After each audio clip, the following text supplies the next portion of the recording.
Hey there. Karibu tena kwenye kipindi kingine cha Fungua Neno. Fungua Neno ni kipindi ambacho tunakuja pamoja kama Wakristo, kama wana wa Mungu, wale ambao tumepewa haki ya kuitwa wana wa Mungu. Kwa nini? Kwa sababu tumemwamini Yesu Kristo. Tumeamini katika jina la Yesu Kristo. Tumeamini kwenye ukombozi ambao unatokana na kifo, maisha, kifo na kufufuliwa kwa Yesu Kristo. Hivyo basi tunakuja pamoja kama Wakristo, tunalifungua neno and then tunalisoma neno, tunajifunza kutoka kwenye hili neno. Hili neno ndilo ambalo linaweka sawa njia zetu.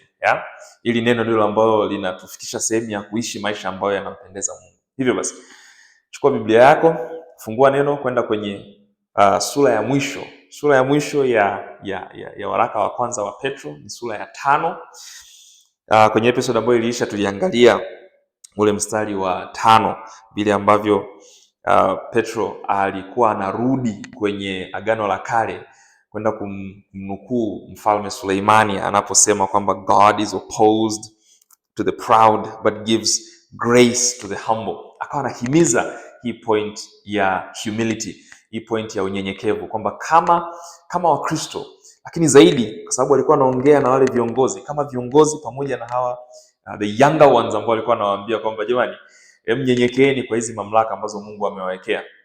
Kama Wakristo tunatakiwa kuwa ni wanyenyekevu. Ndicho ambacho alikuwa anakiongelea hapa. Tukaona kwenye sura ya kwanza kwenye mstari wa kwanza wa sura ya 5 alikuwa ameanza kuongea na hawa viongozi, akawakumbusha kwamba hata yeye mwenyewe pia ni kiongozi, as your fellow elder. Tukaona jinsi ambavyo anatumia haya maneno elder, alafu anasema shepherd the flock, alafu anakuja anasema exercising oversight. Anaongea hivi vitu vitatu ambazo ni kazi za viongozi wa kanisa, kwamba kwenye upande mmoja huyu kiongozi anatakiwa kujali kama mchungaji, kuchunga wale kondoo wake, kuwajali kwenye changamoto zao, ili kuwasimamia, kuwalea, so to speak.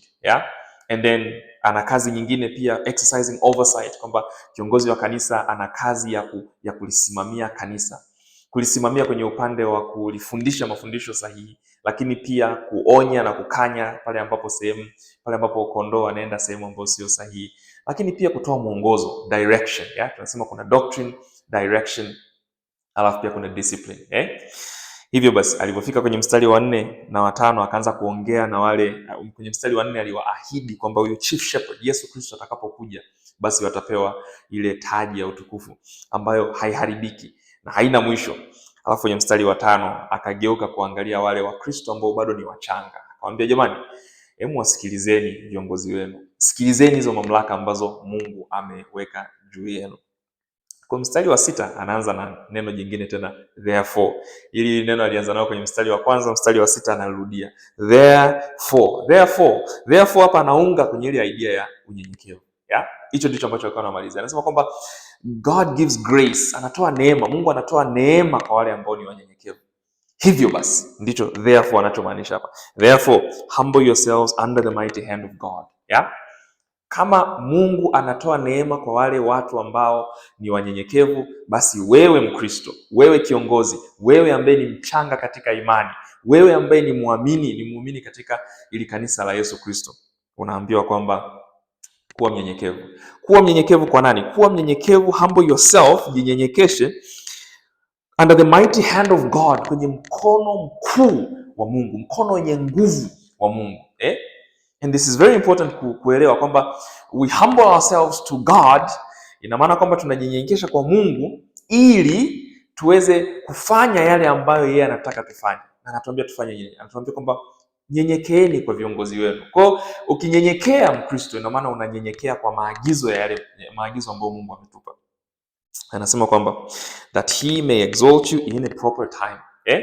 Hapa ile oxymoron inarudi tena. Ile kama vile enigma inakuja. It's a bit confusing ukifikiria kwamba ukitaka kujikweza, ukitaka kukwezwa, basi wewe unajinyenyekesha. Kwamba ukitaka kwenda juu nenda chini. It's not normal. Sio namna ambayo, it's not a pattern ambayo inachukuliwa na watu wengi kufikiria. Tunafikiria zaidi kwamba ukitaka kwenda juu basi nenda juu, ukitaka kwenda chini nenda chini. Lakini hapa Biblia inachotuambia ni kwamba kama wewe kweli unataka kwenda juu, kama unataka kutukuzwa, kama unataka kutukuka, basi inabidi unyenyekee. Hii ndio formula, hii ndio pattern ya kwenye ufalme wa Mungu. Humble yourself under the mighty hand of God, ili anasema that he may exalt you, ili akukweze. Yeye ndio atakaye kuinua, yeye ndio atakaye kukweza, yeye ndio atakaye kuweka kwenye sehemu ya maana na sehemu ya juu, lakini wewe unajikweza, unajinyenyekesha. Yule ambaye anajikweza atakuwa humbled, atashushwa, lakini yule ambaye anajishusha atainuliwa. Hii ndio pattern ya maisha ya kwenye ufalme wa Mungu. Lakini kuna kitu kingine hapa anasema he will exalt you. Mungu atakukweza, Mungu atakuinua. Atakuinua muda gani? At the proper time, kwenye muda sahihi, kwenye wakati sahihi. Ina maana unaweza ukawa sasa hivi kwenye maisha yako uko umenyenyekea, uko sehemu ya chini, uko sehemu unashuka, unaona kabisa uko sehemu ya chini sana, lakini Mungu anasema kwenye wakati wake, in his proper time, in the proper time, muda ambao yeye anaujua, muda ambao yeye ameupanga, atakuinua. Hivyo basi, kumbe kama Mkristo hautakiwi kuwa na papara za kutafuta fame, za kutafuta kujulikana, za kutafuta kuheshimika, za kutafuta kuinuliwa. Hapana, Mkristo unanyenyekea kwa Mungu. Mungu ndio atakaye kuinua wewe kama Mkristo. Lakini hizi kwenye kunyenyekea hapa kuna changamoto fulani ambayo ni lazima utaiona, kwamba je, sasa tukiwa tuna kwenye kunyenyekea, kuna hii anxiety, kuna hofu ambayo inaweza ikapita, kuna wasiwasi kwamba lini sasa na mimi nitakwezwa, nitaishi kwenye huu umaskini mpaka lini? Nitaishi kwenye hizi shida na taabu mpaka lini? Kuna wasiwasi unaweza kaingia kwenye maisha yetu. Mstari wa 7 unajibu hiyo issue ya wasiwasi, hiyo issue ya hofu. Ukiwa na hofu, ukiwa na changamoto, ukiwa na wasiwasi, ukiwa huna uhakika na mambo, anasema casting all your anxiety on him. Unachukua hofu yote ambayo unayo, unaisukuma kwake, unaipeleka kwake. Unaipeleka kwake, kwamba ndio ukiwa unanyenyekea utakuwa kwenye sehemu ambayo kuna uwezekano kabisa ukawa na hofu. Unanyenyekea. Kuna watu ambao wanakuabuse, maisha ni magumu, changamoto zinakuja. Nakumbuka watu ambao wanawaandikia hawa ni watu ambao wanawindwa, wanatafutwa, wanakamatwa, wanafungwa jela, wanauliwa. Kwa hiyo hofu ni lazima iingie. Hofu lazima ije. Kwa hiyo Petro anawaambia kwamba sasa nyinyi mnanyenyekea. Nyenyekeeni under the mighty hand of God. Nyenyekeeni kwenye mkono wa nguvu na mkono mkuu wa Mungu, ili yeye atakuinua kwenye wakati sahihi. Kwenye kunyenyekea kwako unafuata haya maagizo ambayo Mungu anakupa. Anakuambia kwamba wewe kama nyenyekea kwa serikali, nyenyekea kwa mamlaka hizi taasisi mbalimbali ambazo tumepewa za wanadamu. Tunaona kwenye sura ya 3. Nyenyekea kwa wale ambao wanakuajiri, nyenyekea kwa mume wako, au nyenyekea kwa namna ya kumpenda na kumheshimu huyo mke wako. Unanyenyekea, haujikwezi. Lakini kwenye kunyenyekea huko kuna wasiwasi unaweza kaingia, kuna shida inaweza kaingia, kuna hofu inaweza kaingia.